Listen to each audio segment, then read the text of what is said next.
This is Rob Gray from ASU and PerceptionAction.com. Today on the Perception in Action podcast, my interview with Diane Ste-Marie, professor in the School of Human Kinetics at the University of Ottawa in Canada.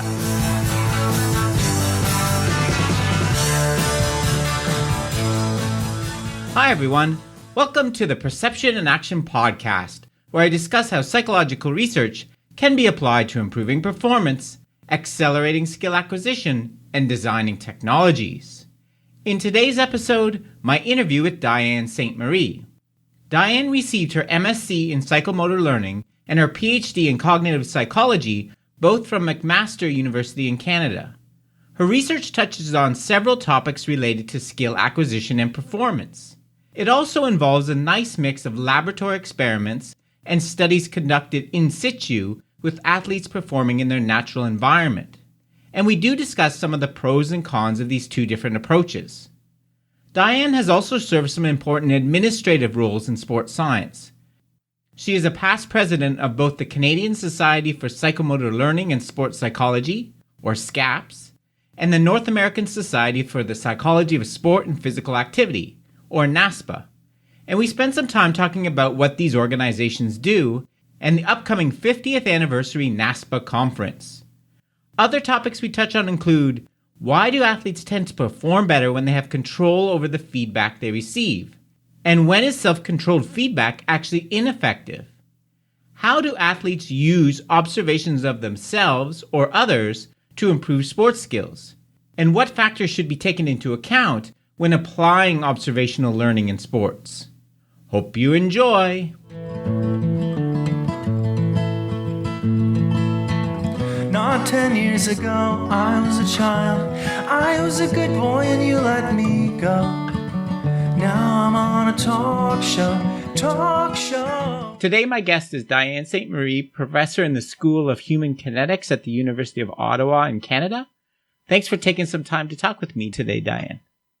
Well, I'm going to enjoy it, I'm sure. Great.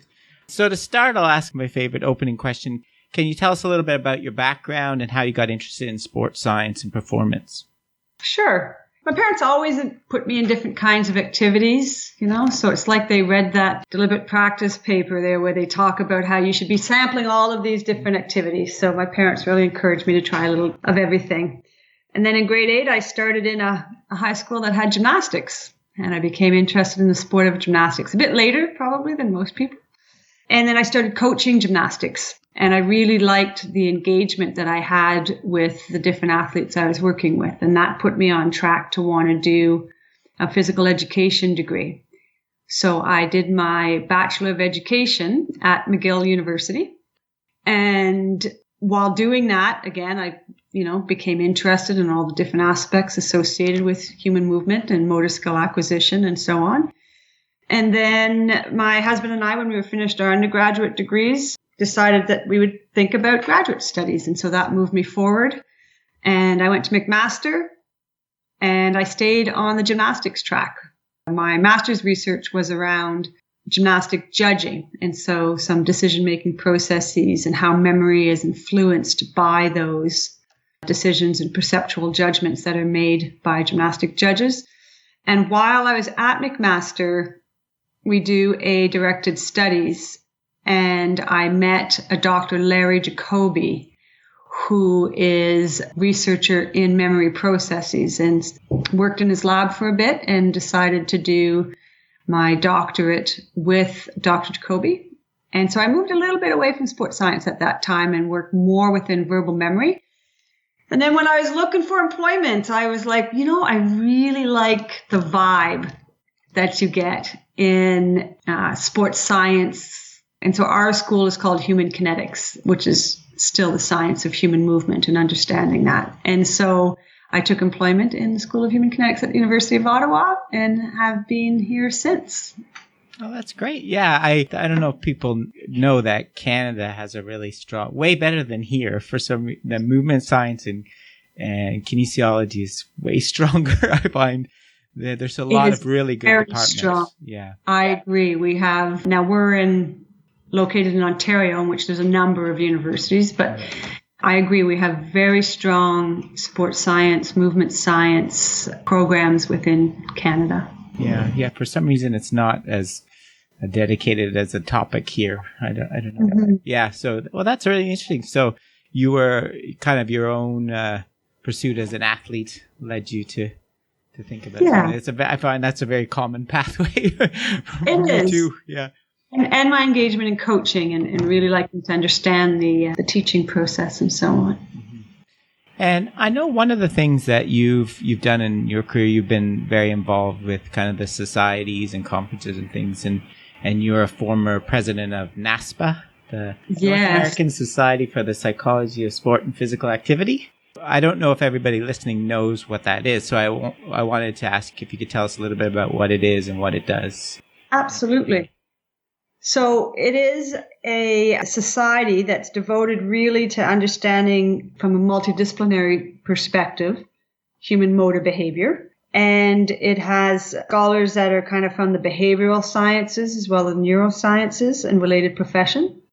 And what the society is really trying to do is to advance the scientific study of human behavior and understanding about what is occurring when individuals are engaged in sport or physical activity. They want to facilitate the dissemination of that information and improve the quality of research and teaching in the psychology of sport. And so the main areas within that particular society are devoted to motor learning, motor development, motor control, as well as sport, exercise, and health psychology domains. And so these areas come together and share the knowledge. And there's an annual conference that happens each year. And this particular year, I think, is an exciting one because it's the 50th anniversary of NASPA. And so there are a number of activities that are being planned associated with looking retrospectively about sports sciences, as well as prospectively. And so there's plans, for example, to have people be speaking from kind of different decades within NASPA and talking about what the research was then and then how it advanced through, and some new scholars kind of looking forward and saying where we see the research going. So I think that's an interesting one. And knowing that you're at Arizona, and so maybe the people listening, maybe graduate students more from the Arizona location, it's in sunny San Diego, June 4th to June 8th. So I think that's just like a nice kind of group van ride. Definitely. From the state into the next one. So it'd be great if, some Arizona State University grad students showed up to. Yeah, no, definitely. Any excuse to go there, I'll take it. I like San Diego. But yeah, and I've been to the conference several times. It's always really good. A good mix of stuff. And it's particularly, I think, having been with a different number of societies, it really embraces students in the society and encourages them to be involved in the presentations. And I think some of the advantages associated with a student being involved with that association is that there are targeted awards for graduate students. And so there's an outstanding graduate student paper associated with the conference each year. There's research grant monies that graduate students can apply for. And there's also international travel award monies that graduate students can apply for.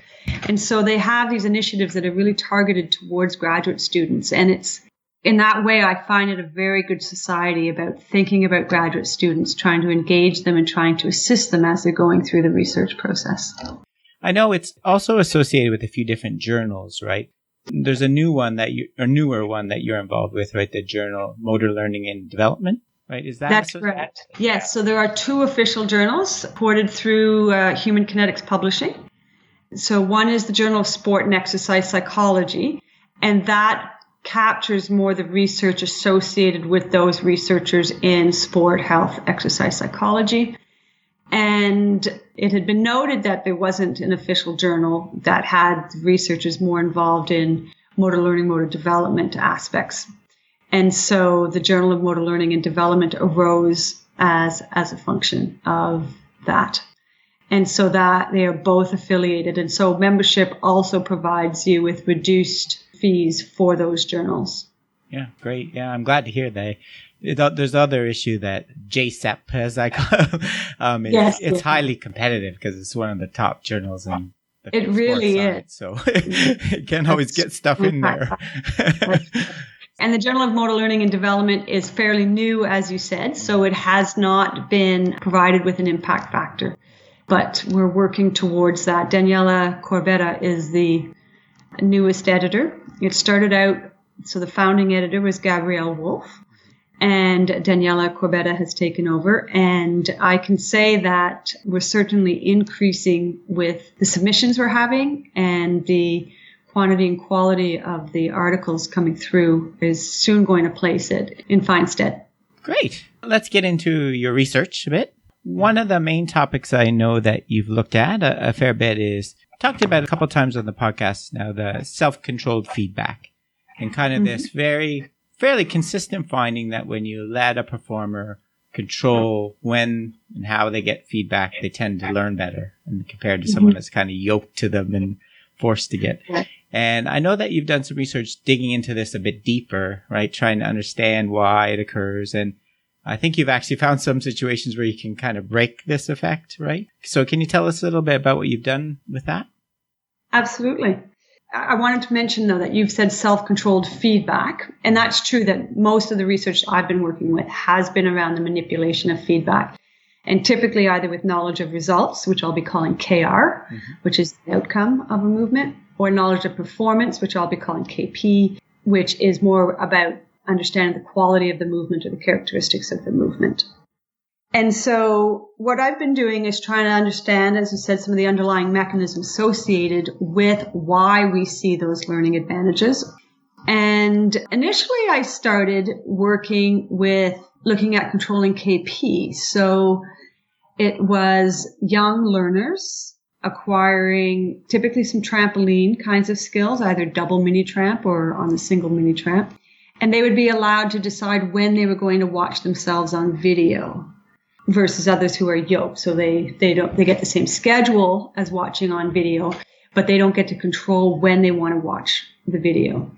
And I was driven by Wolf and Shibiakowski's research, in which they've shown that a lot of times people choose to get feedback after they've done what they consider as a good trial.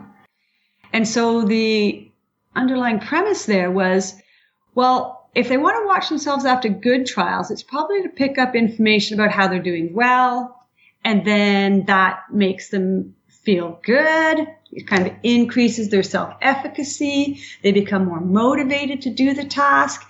And so you start to see changes in physical behavior as a function of those more psychological aspects associated with that. And the data kind of bore that out, that the ones that were in the self-controlled learning group physically performed better, and also showed that they had higher levels or changes to their self-efficacy in a positive direction, and were reporting that they were more intrinsically motivated.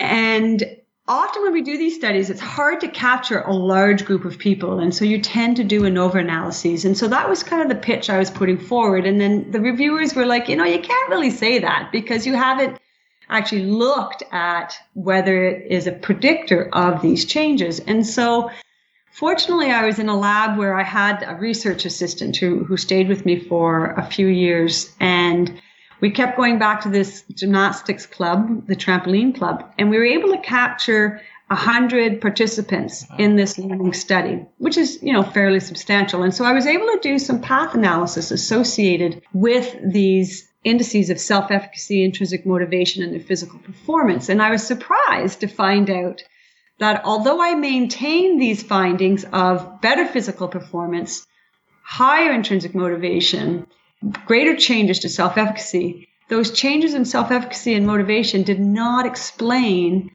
the physical behavior changes. And so I was like, oh, well, that's kind of really weird. And at that point, a young gentleman joined my lab. His name's Michael Carter. And Michael came from Jay Patterson's lab, who was at Brock University. And he had done his master's on self-controlled scheduling of KR. And he came in really driving the idea that It's more about these informational value, the informational processes that we get as a function of being able to self-control our feedback. And so I'm like, okay, I'm game to kind of look at that a little bit more. I've been maybe not getting exactly what was predicted with the motivational kind of framework. And so we moved into more laboratory task-based. So I typically do my research in applied settings. So I go into gymnastics or diving or figure skating. I've done a number of different things. Michael, doing a doctorate, kind of wanted to have it a little bit more controlled. Understandable. Yeah. You know, those different kind of research settings have their pros and cons. And so he was doing a waveform task. And so it's about learning both a spatial kind of change in movement, reversal, as well as a temporal aspect in which the timing of the movement had to follow within certain parameters. So they would be given a time in which to do this flexion, extension, reversal, arm movement. And a series of experiments were conducted, and they really suggested that the self-controlled learning group are engaging in a lot more response evaluation processes. And so let me talk maybe about two experiments that kind of lend itself to giving us information about this. So the premise is, when I get to control my feedback, I'm going to say, before I ask for it, I'm going to engage in this evaluation. Is this something that's going to provide me information about how I want to change my movement? And if it is, then I'm going to say, yes, give it to me. If it's one, however, where I feel, you know what, I already know how that was. It was really good. It was really bad, whatever. Then I'm not going to ask. And so the idea that you're allowing a learner to make that decision is that you're having them engage in that evaluation process. And that perhaps what's happening then is that they're estimating the error that they've made, and that if they're doing that kind of active error estimation as a function of having this control, then we should see their error estimation capability be better than those who are in a yoked group. And so he underwent an examination of that. And what it did show is that the people who had control over the scheduling of their KR physically performed better, and also showed that they were better at estimating their errors in a retention and transfer test than were the individuals in a yoked group. So the idea then is that in that time frame, that time interval after you've done the movement, that you engage in these processes, and that is perhaps what's enabling you to do better. And so if you're thinking that it's because you're engaging in processes during that time interval in which you're deciding whether you should get KR or not, if you remove them from being able to engage in those processes, then you would not expect to have these self-controlled learning advantages. So another experiment that was done within his dissertation was using the standard interpolated activity within a paradigm in which you had a group who were able to say whether they wanted feedback or not. But as soon as they said that they wanted that feedback, they had to engage in a math task. Okay. And so the idea would be that they wouldn't be able to be engaging in those processes. And then you had your regular self-control group, and then you had a yoke group that also had to do the math task, and a yoke group that was just, okay, so we had all of those Good kind design, of. yeah.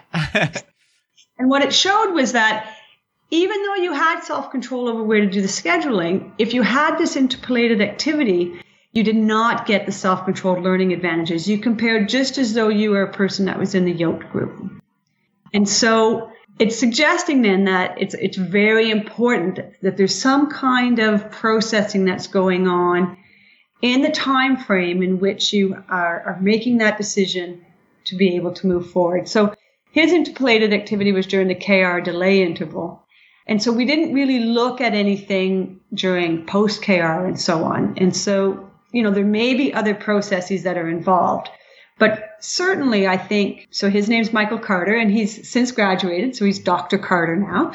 I think Dr. Carter had a series of experiments. I don't need to go through all of them, but I think they were very valuable in showing that there's likely some information processing that's happening more as a function of being given the choice to decide if you're going to have this provision of KR or not on those trials. And so right now there's these kind of two perspectives that are out there. Wolf and Luthwaite have recently proposed this optimal theory of motor learning. The optimal acronym breaks down into optimizing performance through intrinsic motivation and attention for learning. And so the idea of the benefits for self-controlled learning within that kind of theory is this motivational idea that you optimize performance because you're enabling them to have more intrinsic motivation to want to do the task, and you enhance their outcome expectancies, which is very much like enhancing the self-efficacy. Mm-hmm. So you enhance the person in them feeling that they're going to be able to accomplish the task. And so because you're doing that, they have better motor performance. That leads to better motor learning, and it creates this virtuous cycle as a function of giving choice to that individual. And I think that is occurring. So I wouldn't say that, that's ridiculous. And partly because in my research, I've seen that we do have changes to some motivation and self-efficacy and those kinds of factors. But in terms of the relative contributions, I lean more towards the idea that these informational processes that come along with the choice, along with the motivational and self-efficacy, probably contribute more to the learning advantages we see than the more motivational psychological aspects. Yeah, that makes sense, because you would expect if it was primarily motivational, your interpolated and regular self-feedback would be more similar, right? Because they're still getting feedback that you did well, but they're not having time to do anything with it, really. And that was one of the arguments presented in the paper associated with that particular series of experiments, was that the manipulation was such that all groups were having that ability to self-control. And so you would anticipate that there would be the same motivational and other psychological aspects still available, but you see enhanced error estimation, you see no benefits from the interpolated activity. And there was also this manipulation as to whether they got to decide before or after a trial. Mm-hmm. And so decided before, well, it didn't really hinge on how you had performed that particular trial. And so there was, like I said, there's a series of experiments that I think lent pretty good evidence to the idea that there's something really happening at an informational level. Yeah, no, that's really interesting. It reminds me in a way of a study that I did one time. So I've done a few studies where you give experts kind of a secondary task while they're performing baseball batters, and it has no effect on them. If it's not skill focused, they can do it easily. One time I accidentally messed up the experiment, and it made the secondary task go between when they were, so they would hit, and then they'd have to do the secondary task, then they'd have to hit again. Okay. And that completely messed them up when you made them do something else between. Right. So I assumed that it's the same thing. They were processing the results of the last one and starting to prepare for the next one. Yeah, mm-hmm. But that's really, I find that a really fascinating topic. But and I like how you connect the applied setting in the lab, right? I think it's a good example of why you need both, right? Some really controlled experiments and then highly ecological. Yeah, because it would have been hard to tease it at that level. It would have been very hard. When you're in an applied setting, right? They're taking turns. They're seeing other people. They're in that double mini tramp experiment, we were testing them in groups of 3 or 4. And so, but it's good too. I mean, so you don't have all of that control, but you still see these kinds of effects happening, even in an environment where everything's happening in the gym around them and they got other people in line before they take their turn. So, but you're right. There's kind of these situations and you need that controlled environment at times to tease some of these things out. So another big area of yours, and the one that I know of you most for, that I associate with your name, is observation and observational learning. And I know you've done quite a few aspects of that. One area I know you've done is just looking at how athletes use this for the variety of different functions it could have. So can you tell us a bit about that? Absolutely. Some of that research was done with Jennifer Cumming, who I know that you're associated with Birmingham. She's a That's former interview guest too, so. Oh, Jennifer. I'm following in Jennifer this situation. Yeah, but she wasn't in my lab at the time we got started on this. And there's certainly other people that were involved. And it's at NASPA, actually, that there was discussion about this topic. And there's a sister organization in Canada called SCAPS, which is basically the exact same society, except with Canadians, whereas North America has, an influence of America, US and Canada, but also has more of an international pull. So even though it's called the North American Society, we really do pull in a lot of people from Europe and Asia. And so at SCAPS, there was Craig Hall, who is fairly well known in the imagery area, and Jennifer Cumming is more imagery. She certainly does observation as well. And Shannon Clark was in my lab already doing some observation stuff. And then Penny McCullough, who is certainly well known in the observation research. And so we were chatting about how imagery has really set themselves up in terms of understanding the different functions, right? You have your cognitive general and your mastery and all of these aspects, and how observation doesn't really have a framework in that kind of way, in that everybody always thinks about it as just learning a skill. And the argument was that it's probably more than just the technical aspects of the skill. And so it started off with imagery and observation researchers talking about similar mechanisms that likely work within both of those. And so we moved into saying, well, let's just, look at the functions of observational learning. And so we kind of mapped this sport imagery questionnaire and said, well, can we find the same kinds of things with observation? And it didn't map exactly onto how that sport imagery questionnaire which had 5 areas. And so what we ended up having through factor analyses and so on is this idea that there were 3 main functions. Certainly there was that function associated with getting at the technical aspects of understanding the skill. But there was also functions associated with more strategic levels. So strategies that might be used by a learner or by a team. And I find it easier to talk about in terms of team, but it does apply to individual sports as well. So maybe I'll just go with the individual one. You can have a situation in which you're a person and you're working with in any kind of other interactive. Say, I'm playing tennis, or I'm doing martial arts, or that kind of thing. And you can think strategically about how you might be engaging in that activity and strategies that you could use. And you can watch other people and say, oh, that was neat. They decided to do the ball down the line and then do it to the opposite court, and then the person couldn't get there. That's neat. I'm going to try that as well. So you can have these strategic kinds of things that you can pick up. And then the last area we called a performance function. And it was more about understanding how you might be able to get into a psychological state to perform the movement as you desired. And so it could be related to arousal levels, learning to calm yourself. What can I do to get myself in the state that I need to be able to do this particular motor activity? And so it looked like we then had 3 functions: the skill function, the strategy function, and the performance function. And these functions kind of change a little bit depending on the activity you're doing.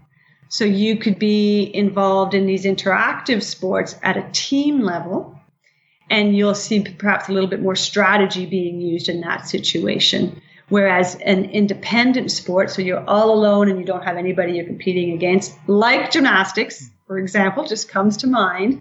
And maybe there's a little bit more of a performance function that might happen within that. So there's some subtleties in the different sports, but really overall you see that the skill function is used more than the strategy function, and then the strategy is used more than this performance function. And I've extended that research with other students, so David Hancock, who is now a professor at Indiana, and Mandy Reimel, who is a professor at California State San Bernardino. And we looked at it in terms of, is this similar to other people who are involved in sport? And we worked with interactive sports. We got a lot of hockey people, good old Canadian national sport, I'll plug that. But other interactive sports, we had soccer and football and so on. And we looked at coaches from those sports, referees that were involved in those sports, and athletes that were involved in those sports. And it was kind of a comparative to see, are these other sport populations also using these functions? And in fact, it was the exact same pattern. So you had them using it for technical aspects associated with refereeing. Where do I position myself? How do I keep people in line so I can see all of the players? Those kinds of things, as well as these strategic kinds of functions and performance functions. And again, they varied a little bit. So referees seem to use a performance function a little bit more than the coaches and the athletes did. And so that could be because, as a ref, everybody's looking at you. You're under a lot of duress. You make the wrong call. Everybody, and so you had to have all of this. And so maybe then they used it to see how are these other referees coping? What do they do? How do they react to the crowd and so on? And so there was some argumentation that might be why we see these. But certainly is strong with all these different populations that we have these three functions, and that this function about learning how to do something is used a bit more, the skill, as compared to the strategy, as compared to the performance. Yeah, that's really interesting. I imagine some ways it's kind of tricky to study observation because it's something that's so, we use it since when we're a baby, right? That's how we learn to do everything, especially compared to imagery, where imagery is something you almost have to learn to do. And I think you're more aware when you're using it. Whereas observation, I can imagine athletes, you don't even know half the time how much you're using it. So I think that's an interesting topic. Another big question I know that a lot of people have, and you've done some work on, is when you're choosing a model in observation, right? There's a lot of these kind of choices you can make. You could watch yourself in a video versus someone else, the expert versus a novice, and another one I know is peer versus non-peer. So can you talk a little bit about some of those kind of issues? Sure. I'd like to, when you think about model type, I think it relates a little bit to these functions we've just talked about. Okay? And I'd like to refer to an applied model that I've worked with a number of other authors. And so interestingly, continued working with Craig Hall, Penny McCullough, and myself. And those were the people that were involved in creating this functions of observational learning questionnaire to kind of get at how athletes might be using observation. And then we added in Mandy Reimel, who was a doctoral student of mine at the time, and Jenny O. And so Jenny O was teaching at California State East Bay with Penny McCullough. And so Penny's like, I think Jenny would be interested in this project. So there's a big group of us that are kind of doing a review of the literature. And one of those themes, of course, is, what model types are we using and how are they effective? And the reason I want to kind of start a little bit with the applied model first is because I think the type of model you use and the reason they're more effective is really dependent on certain factors. And so in this applied model, what we do is we say, well, before you're deciding those kinds of questions, you have to think about some things in advance. And in the first aspect, we refer to moderator variables. And we say that, it depends. And what does it depend on? Well, it depends on who you're working with. Are you working with somebody who's very young? Are you working with a novice? Are you working, what stage of learning? Well, that's the novice idea. What stage of learning are they at? And then you need to be thinking about the task, like how complex is the task? Because we see there's also sometimes differences in terms of if we're working with discrete tasks or serial tasks. So you're thinking about that aspect as well. Whether it is kind of goal-directed, it's just get the ball in the net, and it doesn't matter how you do it. Or if it's something where, no, you really need to execute that movement pattern in that specific way, like doing a dive or a trampoline skill, or these skills where if you don't do it exactly that way, you risk getting hurt. And so this, what we refer to as goal versus action-directed movements. And then you need to think about, well, what context are you working in? Are you using this observation situation to help them learn or train, or are you using it to help them execute And so in the athletic setting, you might think of that, are you using it in training or are you using it in competition? Because we think different models are going to be used in those contexts. And then finally, tying that into the functions, why are you using it? What do you want, if we stick with the athlete, what do you want the athlete to get out of this model that you're going to be using, this observation experience? And that's going to influence which model type you have. So let's say I work with a couple of scenarios here. Great. And the other thing is, we've been talking about it with athletes and so on, but I think that, it's not limited to the sport world. And when we talk about observation, I think a lot of people in sports science are very interested in rehabilitation settings and physical therapy and working with individuals who are reacquiring certain motor skills. So with the first scenario, let's go that we're working with an elderly person who has recently had a stroke. And so we're working with them in terms of getting back into walking. And they're really not confident. Okay, so they have very low confidence in them being able to do the task. They have to kind of re-engage in understanding the walking. And so let's talk about a couple of model types here then. In this situation, you can have a situation where you use what is called a coping model.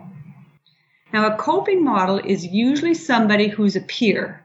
So you're looking at somebody about the same age. And then a coping model is somebody that you see them initially having difficulty with the task, and then it's progressing. And so you have to think of this as a video montage almost. So you see them having difficulty with the task. And at the same time, they're actually making statements about, oh, this is kind of hard. Oh, I'm not sure if I can do this. Really? You want me to walk across this parallel bars? I don't know if I'm strong enough.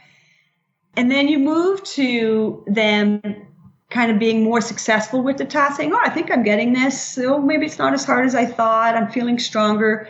And then you finish with them going, they're walking on their own and they're saying, wow, those progressions really worked. I feel so confident. I'm glad I worked through that and I'm walking now.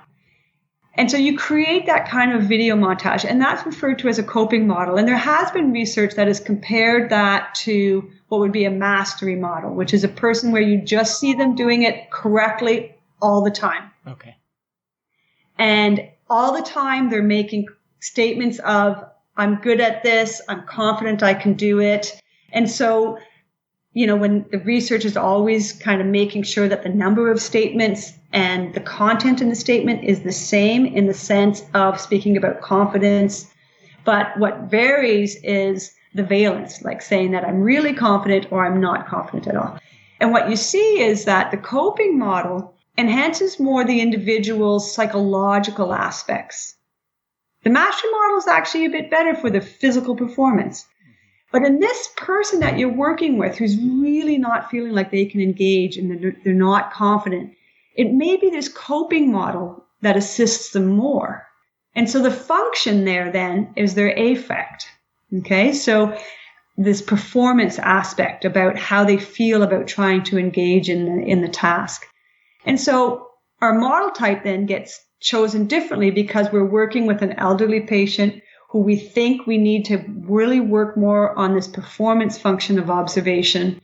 And they're in a context where they're in a rehab context where they're trying to reacquire the skill. And so we've chosen that model because of that kind of moderator variables in the context we're working in. Well, that makes a lot of sense. Yeah. Yeah. Now we can contrast that with a situation of a novice learner. So they don't know the skill at all. And they're younger. Let's say they're like a youth soccer athlete. And they kind of know the activities. And you're introducing them to a new kind of kick to introduce. And in this situation, then, it's probably very useful to use a mastery model or to just use a fellow peer who's very good at executing the skill. And the idea about the peer is often the individual can relate to them a little bit more. And so sometimes I work within Bandura's, I shouldn't say sometimes, I always work within Bandura's social learning theory. And the idea that it's really important that you have the observer having respect and being engaged in watching the demonstration so that they can retain the information that's going to be used. And in this situation, then, you could see the use of an expert peer being very good for that learning situation. And what you're trying to get at there is the technical aspects of how they're going to execute the skill. And so you want that to be an expert demonstration. And the learner then is going to be able to translate that, hopefully, translate that into their own physical performance.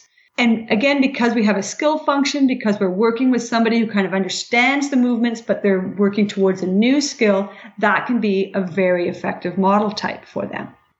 Give you one more scenario. Yeah. And it comes back to kind of a bit of performance and strategy.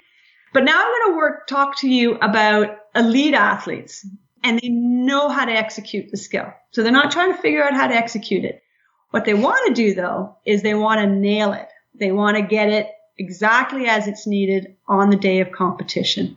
And in this particular scenario, I would advocate for a feed-forward self-model. Now, let me explain what that is. Within self-modeling, there's two kinds of models that you could use. You could use a positive self-review. So this would be a scenario in which you see me smiling. I guess the other people. But anyways, I'm smiling because I'm thinking of my son who really likes to snowboard and skateboard. And they get out there and they're doing all this videoing, and you look at this great video that they've put on and everything is done so well. Well, my son recently posted one and it was awesome. You're looking at this, but at the end, he also included some of the fails. They call it fails. And so even though this video, you see beautiful execution after beauty, at the end, they show all the attempts where it just didn't work. Right? Yeah. So they're trying to slide down this railing and they hit a little clink and poof, they're on their face. And actually some of it was pretty scary. But you see all these fails. And so what they've done actually is they've created, and I'm using terminology from Peter Dowrick, who's worked a lot with self-modeling. And this positive self-review video then would be, you never show the fails. Even though the athlete is having some difficulty, what you do is you only show when they did well. And that's why it's a positive self-review. Okay? So they actually are executing the movements well sometimes, and sometimes they're not. And you're only showing them the execution points that they've done well. So that would be a positive self-review. Now, feed forward is thinking about, well, how will this person be able to do this skill eventually? And I'm going to come back to gymnastics because I love it. And I attract people who want to do research in gymnastics. So this is coming to a doctoral student of mine named Mandy Reimel. And Mandy was a gymnast. And we were looking at how can we get gymnasts to compete better. And the idea was, in a gymnastics routine, you have all of these elements that you have to perform. And when you're doing it as a routine, you often might make mistakes on a second or third skill because you didn't actually execute the first skill right on. But if you just have them only work on the first skill and then the second skill and the third skill, they can all do each of them very well. Or even maybe if we're talking about a routine of 10, maybe they can do skill 1, 2, 3 really well, but then getting into the fourth and fifth is hard. So the idea was that you can capture them doing isolated elements or combinations of this routine that they have to do and separate those combinations, only do skills 1 to 3. That looked great. Okay, now do 3 to 6. Now do 5 to 9. Now do 8 to 10. And then what you can create is a video where you're splicing in and you're kind of making it look like they can do 1 to 10 in this perfect way that they've been able to do, 5 to 7 intermixed with the 1 to 5. Do you understand what I'm saying? Definitely, yeah. This video of them executing a routine to the best of their ability, even though they actually can't really do it like that yet. Mm-hmm. So feed forward is this idea that you're showing them a future performance that they will be able to execute if they could just pull everything together. And so in this gymnastics setting, we've done it in trampoline and diving as well. And we've done it in gymnastics with the beam event and the uneven bars with female gymnasts. And what we've seen is that if you present this model type, a feed-forward self model, to a gymnast immediately before she competes, she executes the routine and gets a higher score than when she does not use that video. And so it was a within design where the gymnast was able to use the video in one competition and then not use it, and then use it, and then not use it. And looking at how they competed when they use it versus when they don't use it. And things were counterbalanced and all of that. And so what we see then is in this scenario, what we wanted them to do was to optimize their performance. And so we also asked some questions about, why do you think you did better? And they would talk about the video making them feel very confident about that particular situation, which within Bandura's terms, we're talking about a situational self-confidence, so very high self-efficacy as a function of them watching that video, feeling confident, saying, look, if I can do that, I can do it today. And they knew that we were editing the video, but they still got this feeling, that's how I can do it. Now, they also spoke to the skill function about it enabled them technically to see what they had to do. Oh, that's right. I have to really drop my shoulders in that free hip. So they were pulling out the skill function as well, but there was this performance function that verbally seemed to drive it more. When we looked at more quantitative measures, it didn't come out so much. It was more in what they were talking to us about that made us see changes. So again, a different context. Now we're talking about a competition context. And now we argued that it was better for them to see themselves doing it even better than they could actually do it. So, and then to have that impact on their performance function as well as their skill function. Yeah. And to translate that into a competitive performance situation. Right. So it really depends what you want to use it for. And exactly. Yeah. And so that's the idea of the applied model, that you can't just say, okay, let's use an expert model. Yeah. It depends. And we're speaking about model type, but in that model, it's also, which is the who. So this applied model is kind of set up within that 5W, 1H, the what, where, when, why, how. And so that's the who component. There's a lot of other factors that we need to think about within observation. And a fairly extensive literature review was done before creating that model. And we have a lot of information about who. And so it's a good question, because I do feel that we can make strong recommendations to coaches, therapists, instructors, whatever practitioners might be using observation about the who. I think we have a pretty good handle on that. And we know a lot about how it changes the skill function. A lot of research on the skill function. We don't know so much about the strategy functions and the performance functions. And in terms of these other characteristics of when you kind of are thinking about the observation scenario itself, I don't feel we know a lot about what is called the how. So how does changing the speed of the demonstration modify the behavior? How is that maybe moderated by how complex the skill is? There's some suggestion that very complex skills maybe should be slowed down. And even within the imagery literature, it used to be everything real time, but they're also starting to think about how we can have advantages from slow. And even somewhere, it's better if you see it a little faster. And so, I would say we really know very little about that within the observation, about the viewing angle. Should I be watching you from the front, from the side, from the back? Mm-hmm. A little bit of research I've done suggests that multiple angles likely is the best because you get more information. The frequency with which to show it and how that should be thought about in terms of how it interacts with using it for physical practice. I think there's a lot of evidence that suggests that observation should be interspersed with physical practice, but at what frequency? And the reason I'm thinking about that is when we're working with an athlete, we usually have a set time, and we're always working within these constraints of, okay, I've got an hour with this athlete, or I've got half hour to work on this particular component. So how am I going to decide when it's good to have observational kinds of practice versus physical practice? So there's a lot of components that we can think about that I think still need a fair amount of research.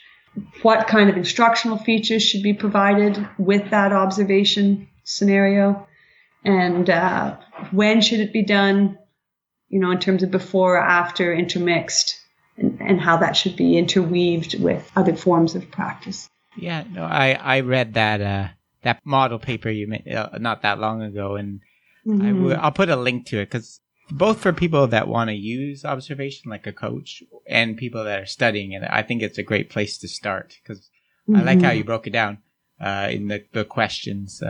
Also, as you mentioned, if you're an academic, there's like several dissertations worth of topic suggestions in there for work that needs to be done. Yes. Now, I would want to mention that paper only used research that, as a group, we framed being within a real life task. So it could be being done in a laboratory, but we wanted it to be something like a basketball set shot, badminton serves, tennis, gymnastics, soccer, football, those aspects where they were like a real life movement scenario, rather than a laboratory task like the spatial temporal waveform task that I had described earlier. So it does not include research that are done with laboratory tasks. And that's not to say that they don't inform the literature. It was more that we were coming at it from this, knowing that we wanted to build an applied model from it. And so we wanted to use movements that are executed on a day-to-day basis. Yeah, no, you're right. And there's also, you briefly mentioned, but there's also the whole neuroscience study of observation. That's quite a big area that, you can't cover everything in one. Yes. Yeah. It's, the paper as it is already too long. My grad students are like, oh my. Okay, I think the final question I have for you, Diane, is maybe if you could tell us a little bit about kind of your current and future directions with your research. Well, currently, I'm still working on much of the topics that we've brought up today. So I'm still interested in these underlying mechanisms associated with self-controlled learning, trying to tease out a little bit more about those error estimation contributions. When we were talking about the self-controlled learning literature, one of the aspects that we didn't tap into, but I think is important, is we are starting to see evidence where it might not always work. And even within my research, so I had mentioned this double mini tramp where the learners got to kind of watch a video when they wanted to. And I was working with children, and some of the children hardly ever looked at themselves. And some of them looked at themselves at different frequencies and so on. And we saw that the children who looked at it with a little bit more frequency tended to do better than the ones who chose not to look at it with too much frequency. And then Michael Carter, who I've mentioned before, his master's research, which was done with Jay Patterson, he was working with elderly age and then university students. And many of his elderly asked for all the time, like 100% feedback. And they didn't really get any self-controlled learning advantages. And so it's kind of understanding about whether you should just let the learner decide all the time. As practitioners, we have a lot of understanding about the learning situation. And so should you just tell the learner, yeah, go ahead and tell me when you want it? And maybe that might not be the best scenario. So maybe it's more about, we know that giving them choice is advantageous, but should we have a constraint that's put in place so that they will even optimize more that particular learning scenario? Right. And so one of the projects we're kind of working with is looking at this frequency that I've mentioned we don't know a lot about with observation and physical practice and how to intermix those, but blending it with this self-control. And so we're going to be looking at, if we allow the learner to choose when they want to see themselves on video, so it is going to be a KP scenario again, but we tell them, the research tells us that if you do this about 25% of the time, it's better. So you can choose when, but we'd like you to, and if they have 60 trials, we want you to watch it for at least 15 times throughout your training. Okay. Versus somebody where we say, we'd like you to watch it for at least 30 times. and the person could choose to do it in however way they want. But we're giving this constraint because in fact, there's only one research experiment that has looked at modeling frequency, and it was by Sidaway and Hand. And they kind of used none, 10%, 20%, and then they went all the way up to 100%. Why they missed all those, I'll have to ask at the next NASPA. But anyways, and the 100% was the best. Okay, so, but it takes a lot of time, right? I do one and then I watch, And so when I was mentioning about how we have to think about, we often have a limited amount of time and how do we work that in, I think that kind of research might provide information to practitioners about, well, if you have the person for an hour and, there's some physical fatigue in doing the task, it's good to give them control over a 40% observation schedule, something along those lines. So that's one of the areas that I'm looking at, as well as the error estimation mechanisms. And then the other thing with the model types, which we didn't get into, but I know you're familiar with the research by Prateau and Robinford, where you combine models. So you combine this expert model and this novice model or learning model. And people who watch both of those models do a little bit better. Right. And people who only watch the expert or only watch the novice. And so the idea is that there's different information that we're likely picking up from a novice model than we do from an expert model. And it may engage our cognitive strategies differently. And so one of the things I'm looking at is how do those different model types impact on consolidation processes using performance stabilization and an offline learning kind of paradigms to understand, are they impacting more on these consolidation processes differently? Okay. And so that's currently, I have some research in the laboratory right now with a master's student named Claire Moore. Okay. And maybe I'll mention the other master's student. Laura St. Germain is working with the self-control with the optimal observation frequency. And then Zach Yanta is working on the error estimation, self-controlled kind of stuff a bit more. That sounds great. So thank you for taking some time to talk with me today. Well, I enjoyed it. Thanks again for the great discussion, Diane. Hopefully I'll see you and a bunch of people listening right now in San Diego for the 50th anniversary of NASPA. You can find more about Diane's research from the links I've posted in the show notes.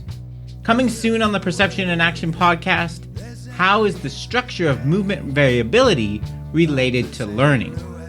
This is Rob Gray from ASU. Cheers for now. Now, yeah, the winter